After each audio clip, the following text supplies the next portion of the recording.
हूँ। आज हम लोग करनाल आए थे स्पेसिफिकली अवेयरनेस फैलाने के लिए कि हम लोग फुट एंड एंकल में क्या क्या करते हैं। आपके डॉक्टर्स रहते हैं हड्डियों के, जिसमें कंधे का अलग, एल्बो का अलग, हाथ का अलग। वैसे ही आपको जानना चाहिए कि आपके एरिया में फुट एंड एंकल सर्जन भी अवेलेबल है जो कि सिर्फ फुट एंड एंकल की प्रैक्टिस करता है। यूजुअली लोग चाहते हैं कि हम स्पेशलिस्ट के पास जाएं। एक ऑर्थोपिक स्पेशलिटी है बट उसमें एक सुपर स्पेशलिटी है फुट एंड एंकल। लोगों को हील पेन की तकलीफ रहती है। अब ये हील पेन आप हजारों डॉक्टर को दिखा चुके होते हैं, नहीं ठीक हो रहा होता है। तो ऐसे पेशेंट मेरे पास 10 में से 6 पेशेंट सिर्फ हील पेन के रहते हैं, तो जो कि ठीक होके जाते हैं।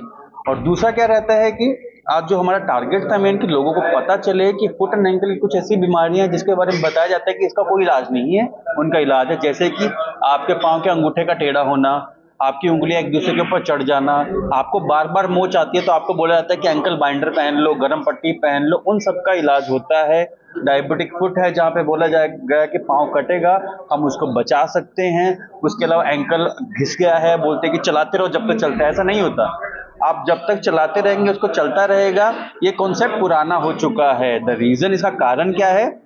एक इंसान क्या चाहता है? हॉस्पिटल में पैसा खर्च करना या फिट रहना? अगर आप फिट रहना चाहते हैं तो आप चलना चाहेंगे, आप एक्सरसाइज करना चाहेंगे, बट आप चलते किस पे? पाँव पे या हाथों पे? एक सिंपल सा क्वेश्चन है। हम लोग पाँव पे चलते हैं, तो पाँव हमारे हेल्दी रहने चाहिए। तो पाँव के बारे में कोई बात नहीं करता है। एक नॉर्मल डायबिटीज का पेशेंट होता है, उसको चलने के लिए बोल दिया जाता है कि आप चलो, आप चलो, आप चलोगे तो अच्छा होगा, बट ऐसा भी जरूरी नहीं है। डायबिटीज का पेशेंट जहाँ पे ऑलरेडी नसें मरी हुई हैं, अगर उस पर आप ज्यादा प्रेशर डालेंगे तो होगा क्या? वो नसें और मरेंगी। तो मेरा कहने का फंडा ये है कि जो डायबिटीज वाले ओल्ड एज पीपल हैं, उनको मिक्स एंड मैच करके एक्सरसाइजेस करनी चाहिए। नंबर 1, अगर आज आपका वॉकिंग करने का अच्छा है तो आज वॉकिंग करेंगे, कल साइकिलिंग करेंगे, परसों अपर बॉडी की एक्सरसाइज करेंगे, नेक्स्ट डे बैक की करेंगे, नेक्स्ट डे टांगों की करेंगे। इस तरीके से करेंगे तो आप फुट एंड एंकल की जो कॉमन तकलीफें हैं, आर्थराइटिस, नसों का मरना, झंझनाहट, ये सब से आप बचे रहेंगे। तो पेशेंट फोर्टिस हॉस्पिटल में क्यों है? ये सारी सुविधाएं तो दूसरे हॉस्पिटल में भी होंगी। मैं अकेला फुट एंड एंकल सर्जन हूँ इस टाइम पे अपर नॉर्थ के अंदर, तो इस वजह से आप आएंगे। मैं अकेला फुट एंड एंकल सर्जन हूँ जो सिर्फ फुट एंड एंकल प्रैक्टिस करता है। अदरवाइज आपके एरिया में छोड़िए, आपके पूरे, मैं जम्मू कश्मीर बोल रहा हूँ, मैं हरियाणा, हिमाचल, पंजाब, ये सब में बोल रहा हूँ, कहीं पे कोई भी फुट एंड एंकल सर्जन नहीं। डॉक्टर कई बार देखना पड़ता है कि कई बच्चों के जन्म से पैर टेढ़े होते हैं, उसके लिए भी इलाज है। जन्म से पैर टेढ़े वाला मैंने आपको दिखाया, जैसे क्लब फुट है, उसको जन्म से पैर टेढ़ा होना बोलते हैं, उसका इलाज होता है। उसमें क्या होता है, अगर आप समय रहते हो मेरे पास, विद इन 15 दिन अगर पे पहुंच जाएंगे तो मैं प्लास्टर से 4 से 5 प्लास्टर से उस पाँव को सीधा करके आपको दे सकता हूँ। बच्चे की एज बढ़ चुकी है, अगर 10 साल 12 साल हो चुका है, अगर बच्चे की एज बढ़ चुकी है तब सर्जरी से हम उसको कंप्लीटली करेक्ट कर देते हैं। अगर हमने आपको दिखा कि हमने बड़े बड़े लोगों के भी पाँव सीधे किए हैं, तो जिनके बचपन से टेढ़े थे, जिनको पता नहीं चला, गाइडेंस नहीं मिली, या इलाज करवाया बट फिर भी टेढ़ा हो गया, फिर वापस से टेढ़ा हो गया, तो इन लोगों का इलाज हो सकता है और होता है, और हम लोग करते हैं। सर्जरी से दोबारा बच्चे को टेढ़ा दोबारा नहीं हो सकता? सर, अगर आपकी पहले सर्जरी हुई है क्योंकि आपका बचपन से न्यूरोलॉजिकल प्रॉब्लम की वजह से था, बट वो प्रॉब्लम तो वहीं से है, तो रिकरेंस बोलते हैं, वो दोबारा हो सकता है। डॉक्टर साहब, कई बच्चे देखे जाते हैं जो बचपन में बिल्कुल ठीक थे, किसी न किसी कारण से वह एड़ी नीचे नहीं टिकाते, पंजों के बल चलना शुरू कर देते हैं, उसका क्या? सर, टो वॉकिंग बोलते हैं इसको। टो वॉकिंग का फंडा क्या होता है, जो बच्चे रहते हैं बचपन से, सबको हैबिट होती है, जब दौड़ना चाहते हैं ना तो पंजे पे आ जाते हैं।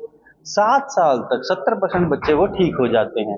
बट जो लोग ठीक नहीं होते, 7 साल बाद हम लोग क्या करते हैं, उनका जो पीछे का मांस होता है उसको हम लोग लंबा कर देते हैं, वो कंप्लीटली नॉर्मल होता है। और ये सर्जरी बिल्कुल छोटी सर्जरी होती है, बिल्कुल आपको कट भी नहीं दिखती उसके अंदर, हम लोग एंडोस्कोपी से करते हैं उसे, तो वो ठीक हो जाता है। अगर कोई गरीब परिवार है और उसके बच्चे को यह तकलीफ है तो 40 तक जाना उसके लिए बहुत इम्पॉसिबल है, हमें पता है, बट हाँ उसके लिए प्रोविजन क्या है कि हम लोग जो गरीब पेशेंट आते हैं हम उनके भी ऑपरेशन करते हैं, उसका इम्प्लांट का जो एक्सपेंस होता है वो हम लोग उठा लेते हैं। बट 40s में जो अभी जैसे आपका टो वॉकिंग की बात की हमने, इसके एक्सपेंसेस हम लोग उठा लेते हैं, बट कुछ एक बेसिक अमाउंट होता है वो पे करना पड़ता है, वो अप्रॉक्सीमेटली मिनिमम 30 से 50 हजार तक तो जाता ही जाता है। इसमें आयुष्मान योजना है? सर, आयुष्मान छोड़िए, फुट एंड एंकल की जितनी मैंने सर्जरी दिखाई है आपको, ना ही आपके कॉर्पोरेट इंश्योरेंसेस में कवर्ड होती है, बहुत डिफिकल्टीज आती है। आप ये देखिए कि ये ब्रांच, अब मैं आपको, चलो कॉर्पोरेट भी हटा देते हैं, आपका ECHS अगर CGHS हम लोग लेते हैं, वहां पे MRI फुट होता ही नहीं है। आपके फुट एंड एंकल में 26 हड्डियां हैं, वहां पे MRI लिखा हुआ है एंकल, आप जाएंगे ना फुट पे ना MRI फुट अगर मैंने लिखा, वो बोलते नहीं होगा। तो इंश्योरेंसेस में फुट एंड एंकल की अवेयरनेस कम है। अब ये देखिए कि मैं अकेला हूँ अभी, और भी आएंगे, धीरे धीरे लोग चलेंगे इस तरफ, बट ये धीरे धीरे धीरे ये चीजें इंक्लूड होंगी। और मुझे बहुत डिफिकल्टी आती है इंश्योरेंसेस के अंदर अप्रूव कराने के लिए, बट हम लोग उसके लिए भी फाइट मारना पड़ता है। टोटल खर्चा कितना आता है? किस चीज का? जैसे टोटल जैसे मैंने पूरा स्पेक्ट्रम दिया आपको, कोई भी सर्जरी 1 लाख में भी हो जाती है, हमने 80,000 में भी करी, हमने 6 लाख में भी करी। तो ये पूरा स्पेक्ट्रम है। अगर आप एंकल रिप्लेसमेंट की बात है, आपका नी रिप्लेसमेंट आपको पता है 1.5 से 2 लाख में भी हो जाता है, 3.5 में भी होता है, रोबोटिक जाएंगे तो 4.5 में भी होता है। एंकल रिप्लेसमेंट 8.5 लाख में होता है, क्योंकि इंडिया में इम्प्लांट ही नहीं है। तो अगर रेंज की बात करें, हम यहाँ पे डिसाइड नहीं कर सकते, वो डिपेंड करता है कौन सी तकलीफ है, उस हिसाब से छोटा है तो छोटा अमाउंट, बड़ा है तो बड़ा अमाउंट। कामयाब कितने परसेंट है एंकल चेंज करने, कामयाब कितने परसेंट मिल रही है? एंकल रिप्लेसमेंट सर अभी तक इंडिया में 14 ही हुए हैं, हमने 2 किए, तो बहुत कम है क्योंकि अमाउंट। मैं कामयाब कितने हुए हैं अब तक? सर कामयाब वो 12 के 12 अभी तक कामयाब हैं, but out of India it's a successful surgery. India में अभी तक ना ही इम्प्लांट अवेलेबल है, सब स्विट्जरलैंड से आता है। तो अभी तक सक्सेस के बारे में इंडियन कम्युनिटी में हम लोग कमेंट नहीं कर रहे हैं। अगर पेशेंट सामने से बोलता है कि हमें करवाना है, देन वी ऑफर, अदरवाइज अभी हम लोग ऑफर नहीं करते। कई खिलाड़ियों को भी खेलने लायक बनाया जिन्होंने उम्मीद छोड़ दी थी खेलने की। बहुत सारे हैं सर, जितने मैंने आपको दिखाए, ये जितने भी खिलाड़ी थे, एक कोलकाता से है, एक महाराष्ट्र से है, एक तेलंगाना से है, एक जम्मू से है, एक कबड्डी प्लेयर है, इन सबको हमने खेलने लायक तो बनाया, बट साथ में कितना जल्दी बनाया, कितना जल्दी चलाया, वो ज्यादा जरूरी है। सब बन जाते हैं खेलने लायक, पर कितना जल्दी बनते हैं, 3 महीने बैक टू द गेम हम लोगों को भेज देते हैं। अंत में लोगों से क्या अपील करना चाहिए?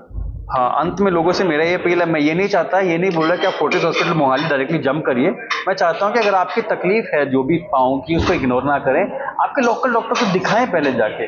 आपने दिखा दिया है, दवाई ले लिया है, 2-3 महीना हो चुका है, स्टिल आपको आराम नहीं मिल रहा है, तब आप मेरे पास आइए, डेफिनेटली मैं उसको इलाज करूँ।